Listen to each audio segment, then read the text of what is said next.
fairly new superintendent here now. How long have you been on the job? And let's just talk a little bit, tell people a little bit about you and where you came from, how you ended up here. So I started officially on March the 1st, just a few months ago, a little over 4 months ago now. After Dr. Joanne Avery retired, she'd been here a long time in the district, 6 years I think as the superintendent. Was here in November, parts of November, December, January and February before taking over. I'm a South Carolina guy, born and raised in South Carolina, grew up right down the road in Piedmont, and went to school there. I'm a Furman grad. I don't look like one, I don't sound like one probably, but I'm a Furman University graduate. I've taught and coached around the country, around the state, excuse me, and this was next step. I was a high school principal for 18 plus years, at some big schools in Fort Mill, and this was the right time to move and see if my leadership can translate into a little bit bigger role. And what got you into education initially? I mean, when you were growing up, did you always think I'm going to be a teacher, an educator, a coach, or something? I probably knew, when I was 13, 14 years old. My father was an educator, was a teacher and a coach and a principal and a superintendent before he retired. And he still is the best leader, greatest leader I've ever known. And that's really nice when you have that in your family. And so my dad was kind of the impetus for that, for me. But I have a family full of educators. And so I knew early on, just didn't know what I was going to teach and what I wanted to coach, and then when I wanted to jump into being an administrator, whether or not I was capable of doing those things similar to what my father did. So I knew early, and loved teaching, loved coaching, still consider myself a teacher and a coach, even though it's been over 20 years since I've been in the classroom every day or on the football field every day. Doing those things. So those were such important building blocks for me to where I am now. I feel like I understand what our teachers especially go through, what our principals go through on a daily basis, and appreciate what they do so much. That's what I was about. My sister was a teacher and retired as a principal. My brother did not do that. He's a civil engineer, but the family is a bunch of teachers. My oldest daughter is a teacher. My wife is a teacher. And so we've got a family full of educators. Some of the people watching this may know your dad. Tell them who your dad was. My dad is Reggie Christopher from Anderson 1. He was my high school principal in the 70s and 80s. At Wren High School, and was the superintendent there from 88 to 04. So yeah, and he lives right down the road. I haven't been back in Anderson County since I graduated college, and I've been around the state. And so it's really nice to be home, be close to mom and dad, where I can see them. My sister still lives in the community, or in Anderson County as well. Matter of fact, she lives in District 4, and has for 30 years. So we're excited to be back in God's country. You talked about coaching. How important are athletics to academics? A lot of people talk about athletics and academics as if they're two very separate things. How important are those two things in a school situation? Well, I'll talk about all of our extracurriculars, whether that's clubs or band or chorus or archery here in Anderson 4 is really important, and athletics. All of those things are a hook.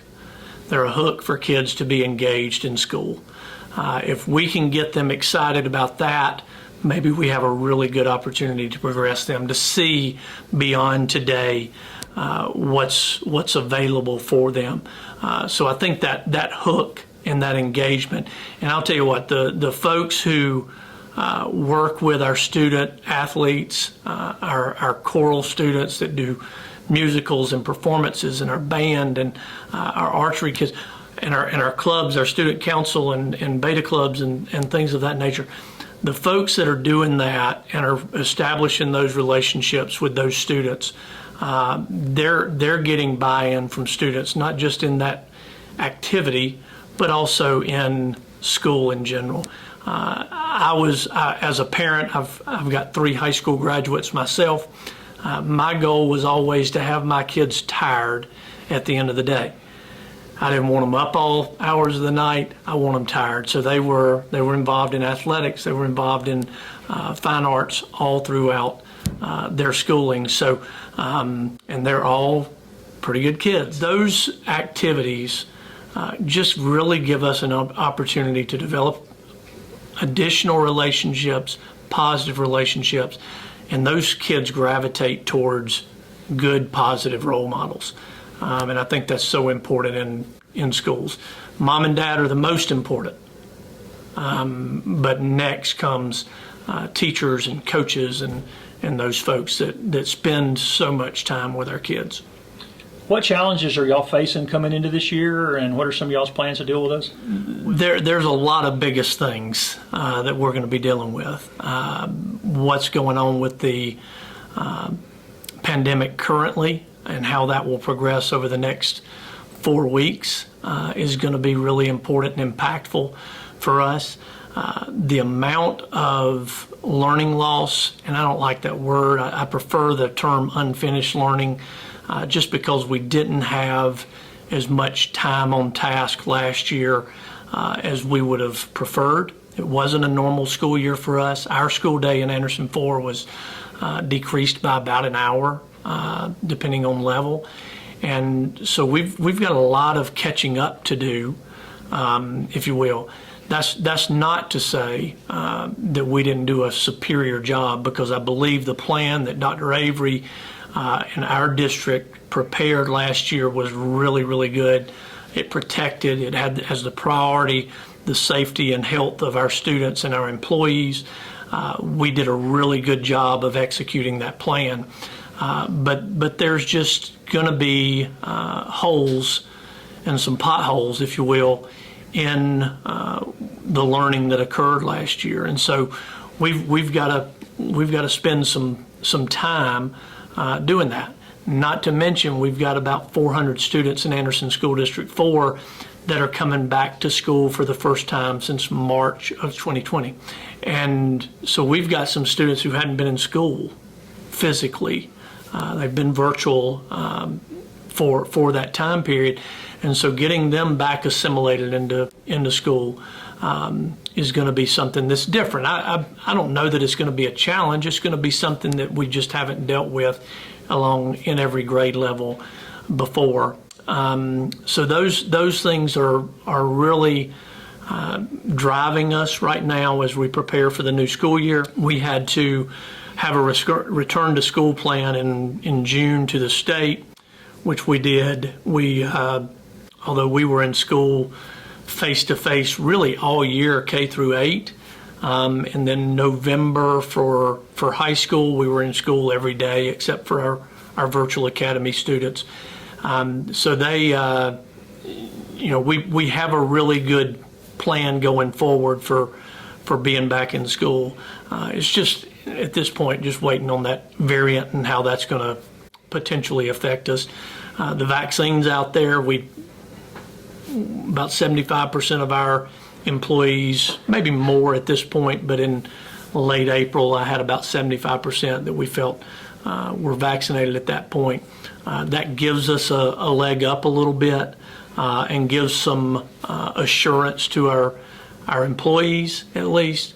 We're hoping that a lot of our 12 to 18-year-olds were vaccinated as well. That will help out. It'll help out with continuity of services that we provide. So really those are the big things over the next 4 weeks to 2 months, getting into the school year. Before we get into that, what about the kids? And I've talked to several superintendents about this, who are already in the margins going into this. Do we know how many of those we may have trouble bringing back in, or do we know yet how many of what those numbers look like? We had really good communication with our VLA, our virtual students, and our students that were face-to-face all year. We ended up, between the end of 2019-20 and beginning of 2021, we ended up losing about 114 students overall. We communicated with those families in February and March about their plans for this coming school year, and we think about half of those are going to show back up. Those are the ones that we were able to communicate with. So we think a good many of those are coming back to school, and they may have done a lot of different things. They may have homeschooled. They may have gone to a private school. They may have gone to a charter school. They may have done an online school in the state or outside of the state. So we think a good many of those are coming back. We just won't have a firm handle on that until really we start school. I know you've had a chance now to meet with the board, and what kind of strategic plan do y'all have for the year ahead? What things are you excited about and things you're really looking forward to seeing? And The thing that is on the horizon for Anderson 4 has to do with growth, which is exciting, but also brings some trepidation with it because there's some unknowns in that. This school district has remained the same size for at least the last 15 to 20 years. As I look back at enrollment figures going back to 05, 06, around there, we've been between 2,700 and 2,850, 2,870, somewhere around in there. Right now we're around 2,750 or so in our school district, and the number of houses that are going up in the town of Pendleton, but also that will be going up in Anderson County in our school district are concerning because we're just unsure of what that is going to mean for our district. So I'm really excited going forward. We're preparing ourselves for that growth. We have this fall a facility and enrollment study that the school board has allowed me to commission to really determine what our needs are going forward for the next 5 to 10 years, and trying to position ourselves to communicate that with our public, which we think is really, really important. We don't know if there's a new school in our future, or if there's additions to schools or what, because we don't really know what the impact of the growth is going to be to our school district.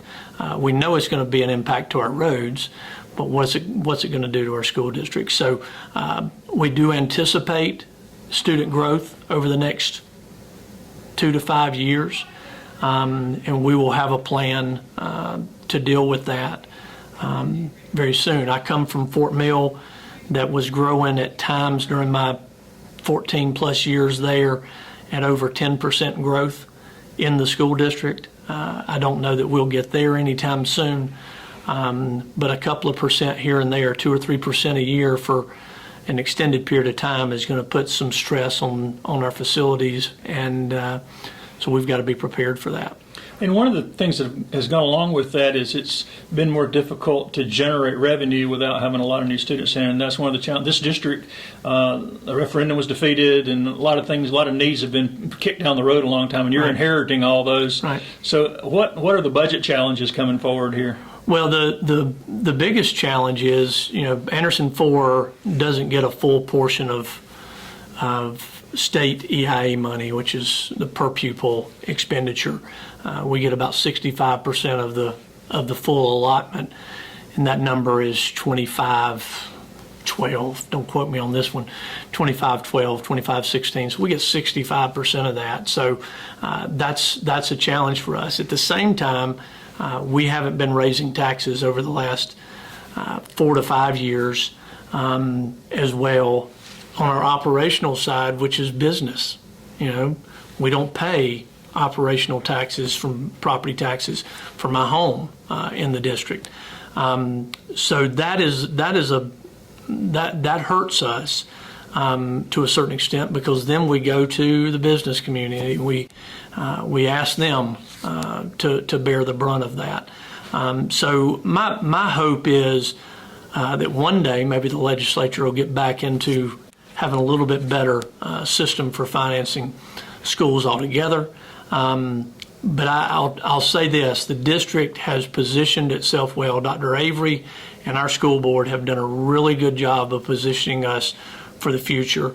It helps us right now that we have an infusion of federal money through the ESSER money that's coming in. That's going to be a big help for us. We're going to be able to do some things, especially surrounding unfinished learning and learning loss, that we weren't able to do before, that we're really excited about, that hopefully will prepare students for their next step. And that's what, that's our big goal, right, is to prepare kids for that next step. I really do believe that the district is well positioned for the future. I believe there was a positive momentum heading into the pandemic, and I believe that momentum will continue itself over the next few years. There's a lot of pride in this community about the schools. People love the family atmosphere. They love the size of our school district. There are a ton of opportunities for students here in our school district as well. We provide a really good value, and the people are outstanding. Our community people are supportive of what we do. They value what we do. And then our teachers, our teaching assistants, our administrators, principals, our bus drivers, our custodians, our food service folks, all of those folks are really good people who care deeply about their work. So that progress academically is really what we're interested in. We're going to be relentless about growing kids as much as we possibly can. We did a lot of testing last year to see where our students were and seeing what growth they had. We had plenty of growth last year, not as much as we would prefer to see because of that limited time. But we believe that that's the biggest portion that we need to make sure that we spend our time on, and that's where our time and energy is going to be spent. We're going to have before and after school tutoring, extra help sessions. We're going to really ramp up our one-on-one interventions that we're doing with students, and our small group interventions in all three levels, elementary, middle, and high school. So we're really excited about that, because we know that we've got some students who didn't learn as much or learn at the same rate even, because we know that the pandemic, there was a lot of anxiety on our students. There was a lot of anxiety on our families. There were food insecurities, there were job insecurities, all of those things that go into what we've dealt with, what we deal with normally, but then heightened during that time. The other portion of that is we've got to spend time on our social emotional health of our students and our employees. And so we have our focus initially at the beginning of the year with our employees is going to be on social emotional learning for our students and for our employees, and making sure that people's mental health is where it needs to be so that they can learn. We're hiring a social emotional learning coordinator, somebody that will work individually with schools, will do some individual student work as well with behavior and just all kinds of social emotional learning. We think that's important as well. Healthy kids are easier to teach than those that are unhealthy, whether that's emotionally unhealthy or whether they're just hungry. And so we're doing everything that we can to be almost a one-stop shop to try to help as much as we can so that we can get to the learning for our students. We're going to be, from the school board to the superintendent down the line, we're going to be about kids. And we're going to be about kids, and we're not going to apologize for that, and we're going to be relentless about that. So when we talk about budget, we're talking about how is this impacting our children. When we talk about growth and preparing for growth, how is this going to impact our children? Because I believe we've been given the responsibility to prepare every single student for their next step. And so that is a little bit in the weeds for the superintendent, I suppose, but teaching and learning's got to be what we're about first. And we have some really, really good teachers in our school district. We have some great principals, and I've got great support here at our district office. So that's what we're going to be about, and we're not going to apologize a whole lot about that. Any things that parents and students will notice physically different coming back into this year? Well, right now we're gonna put out our protocols for the school year in the next few weeks. We'll put out a draft, and then. But I think that we will. One of the things they'll see is we don't have any plexiglass up in our classrooms anymore. We're still going to try to socially distance. CDC still says 3 feet, so we're going to try to do that in our classrooms. We won't be taking temperatures at the door. Anecdotally, we found out that didn't really work for us.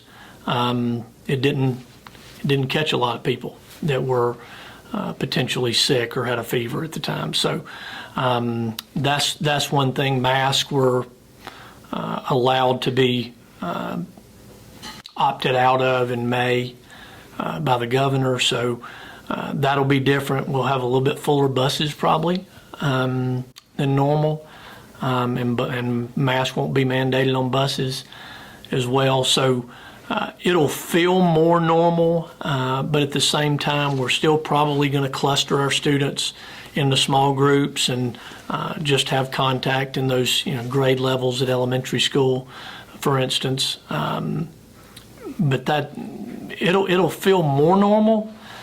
We just won't fully be back to what we would call February of 2020 for some time, I don't think.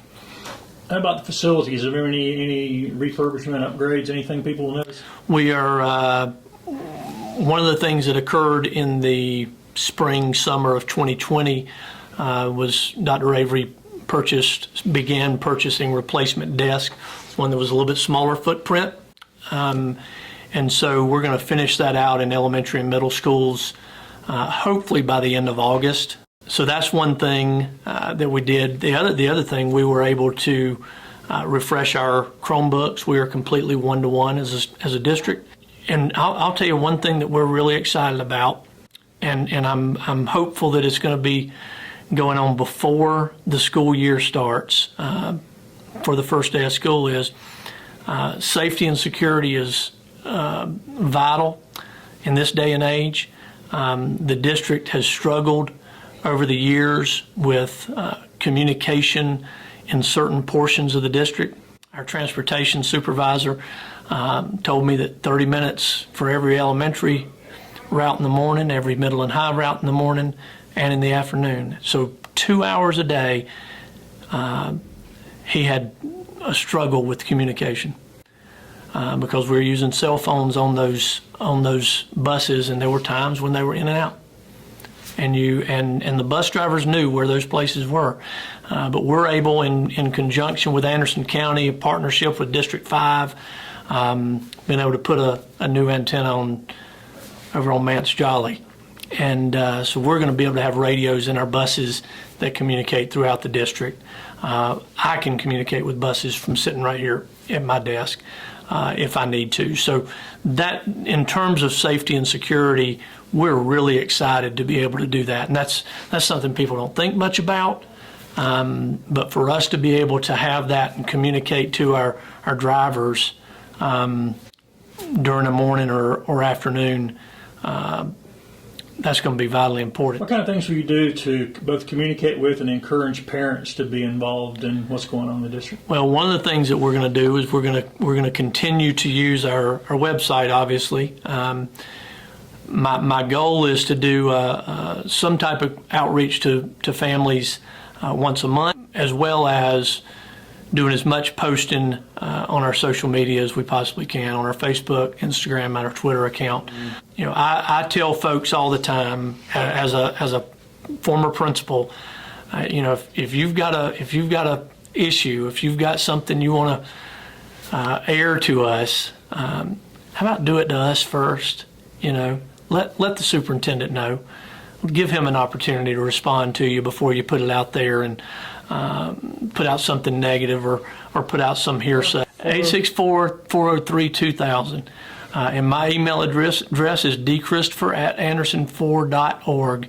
And I've heard from parents already and look forward to meeting more as we kind of come out of this and get into more normal. I'll be more often at schools. I'll be at events for our students, whether it's athletics or band events or performances from schools, or I got to get to an archery contest soon. Yeah, I want to be out in the community and know people. I love the town square here in Pendleton. I think I've eaten at all the restaurants at this point, and my family enjoys it as well.